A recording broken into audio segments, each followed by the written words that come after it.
Welcome to Figure Feedback. My name is Jeremy, and today I'm going to be doing an unboxing. I got two boxes from Snapmaker that they sent over, so I'm going to check out what they sent, and then I'm going to put what they sent to the test and see how it is. Now, the first is a filament bundle that they are calling their PLA full spectrum filament bundle.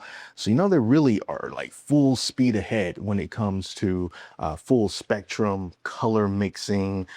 They're kind of leading the charge when it comes to that right now, and different companies are starting to implement it in their own ways. But Snapmaker's like, hey, since we also sell our own filament, let's bring out our own bundle here for full spectrum filament here. So in this box, we have a kilogram of semi-translucent magenta.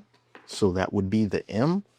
And then this one is the semi-translucent gray or semi-translucent gray, followed by semi-translucent cyan.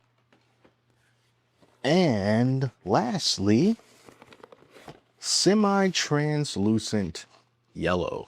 So that's going to be the Snapmaker way of doing things. You've probably seen some other CMYK bundles that have black filament. This one has gray.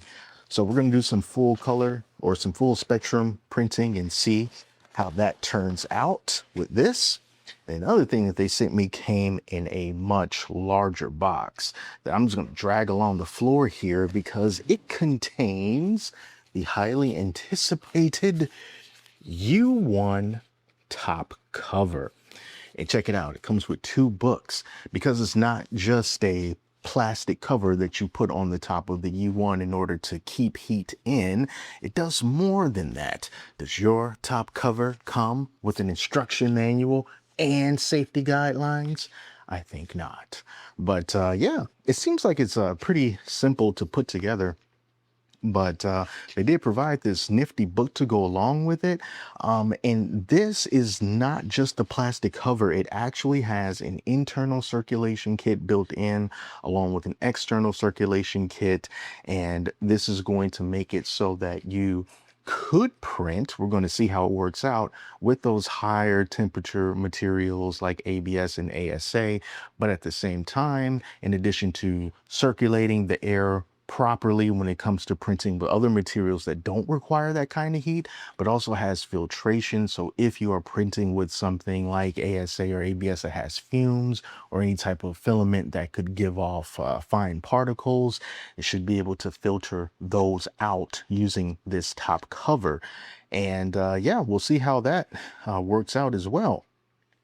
So, it's a pretty nice instruction manual that they have here to tell you everything that you need to do to set this up. It does not seem difficult at all. Doesn't seem like you're going to even have to like connect anything together with screws or anything like that. So it seems like it's pretty simple. The contents of this includes the upper housing, the lower housing, a magnetic front door, a U1 glass door seal kit, which is adhesive on one side, and user guides and a desiccant pack. So woohoo, whoop-de-doo. Now, if you get this cover, this top cover kit, or if you want to get it, or this full spectrum color bundle here, I'll just leave links in the description where you can go pick them up.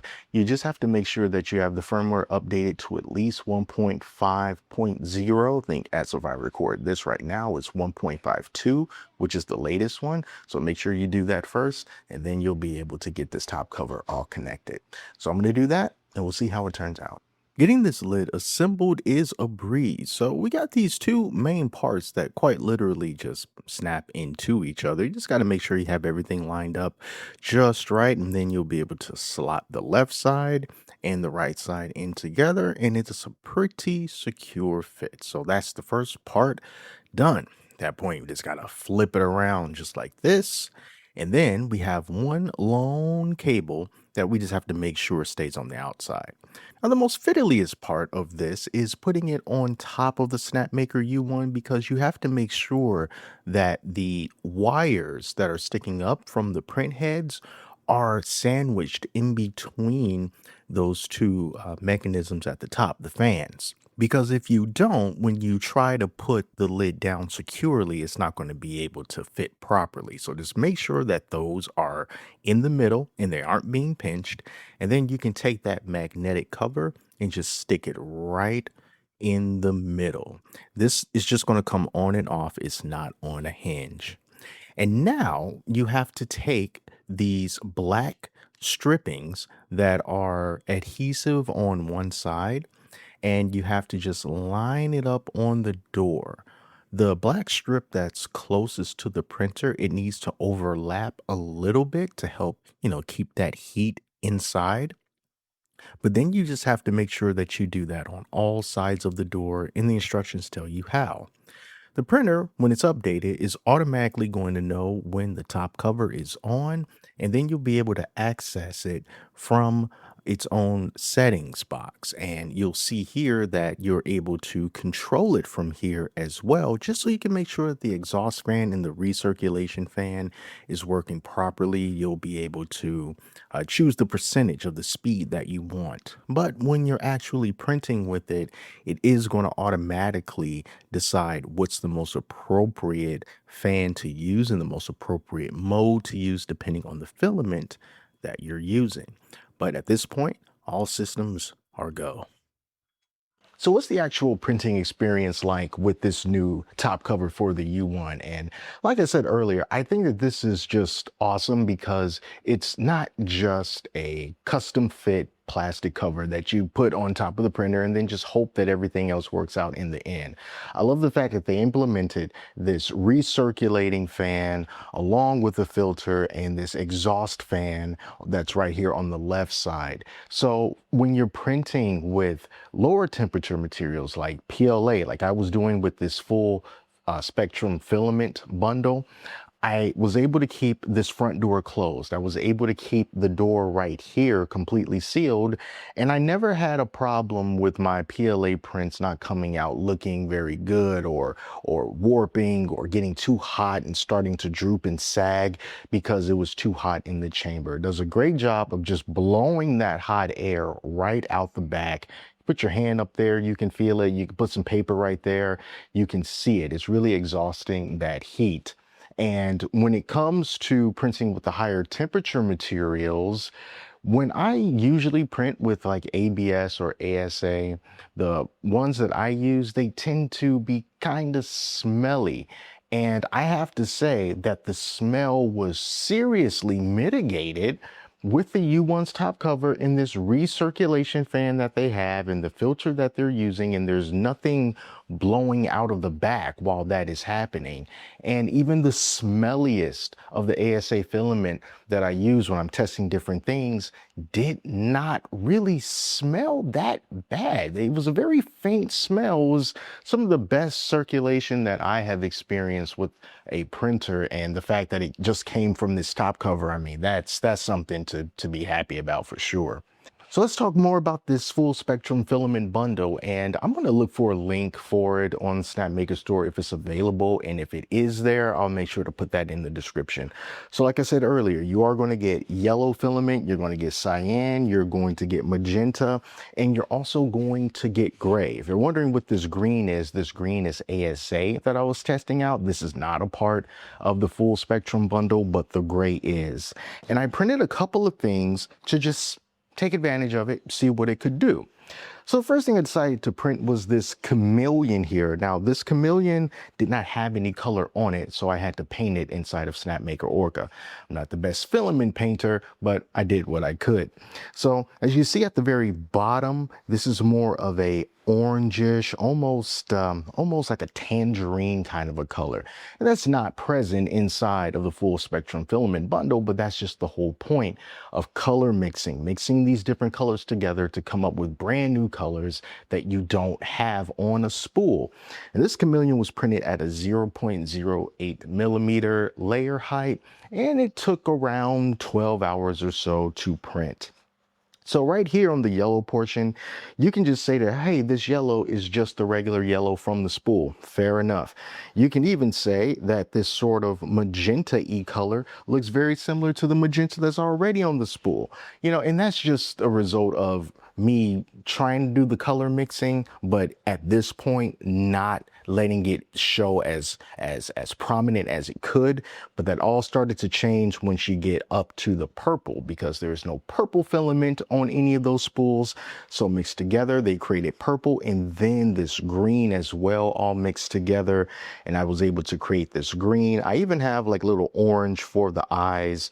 And this chameleon, he looks pretty good. Lots of filament changes. How many filament changes? I think it was like over 1,000 different filament changes, tool head changes, I should say, in order to create this chameleon. And you can just look at it here, and I think that looks pretty darn good. And here's the prime tower that it created while printing this. And that's the whole thing with full spectrum. Yes, you are going to be able to create colors from filament spools that you don't have, but at the same time, you're going to need to have a prime tower in order to make sure those colors come out nice and clean. And this could be considered waste. So it's not a wasteless solution, but it is a pretty cool manipulation tactic inside of the slicer that you can use when you have proper filament that has a little bit of transparency to it. And so the next thing that I tried to print was this snake here. And I think this takes better advantage of what full spectrum can do, because not only is it an array of colors, but they're also a gradient of colors as well. When you go into the slicer for Snapmaker Orca, and you're able to preview what your filament is going to look like, what the gradients are going to look like, even if inside of the little square box in the filament section, it may just show filaments that look like they're all yellow.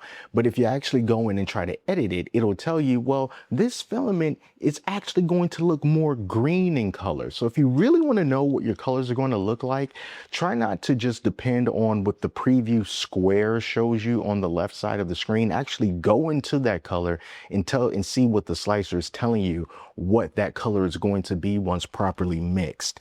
And that's how I'm able to see these gradients of green and yellow and blue, and just kind of fading into all these other colors here, from orange, and then got a lighter pink, he got a purple pink, got a purple blue, and then he has a cyan head. So this is a really good example of what full spectrum can do. This print only took maybe about 4.5 hours, so not that long. And then the prime tower that it created is also not that big, pretty small prime tower. But these colors look great, and I can't wait to see what full spectrum develops into in the future. But last but not least, we definitely have to talk about the engineering materials that you can print with this when you have the top cover on. When you are having when you do have a profile for like ABS or ASA or whatever, and you send it over to the printer, it's going to know what that is. So it's not going to use the exhaust fan. The recirculation fan is going to kick on, and then on the screen, you'll be able to see what the internal chamber temperature is. Now, Snapmaker says it can go up to about 50 degrees Celsius. That also is going to depend on your particular situation in the atmosphere that you're in. This space tends to get pretty hot, especially during the day. So getting up to 50 degrees Celsius is not really a problem for this particular printer.